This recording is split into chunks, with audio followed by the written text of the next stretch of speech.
Baada ya kutoweka hii neema, ndio watu tutakumbuka kwamba kumbe tulikuwa katika neema ya amani.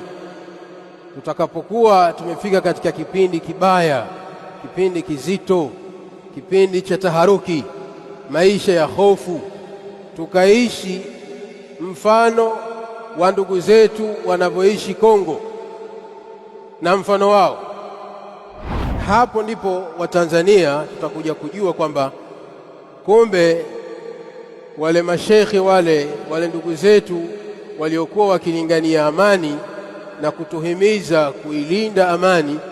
walikuwa sahihi, na kwamba ni kweli tulikuwa katika neema ya amani, kwa sababu mpaka leo wengi katika Watanzania hawajui kwamba wako katika neema ya amani. Ndiyo maana inafikia hatua wengine wanaposikia sisi tunaweka nadwa kama hizi au katika majalisi zetu tunapokuwa tunahamasisha watu kwamba tujitahidi kuilinda hii neema ya amani tulionayo katika nchi yetu ya Tanzania, wenzetu wanatamani wawe kama sisi kutokamana na maisha wanayoishi, maisha mabaya, nchi zao hazina amani. Tukiwaambia Waislamu maneno kama haya, baadhi yao wanaona kama vile hawa mashehe vipi hao, mbona kama hawajielewi, yani wao kila siku amani.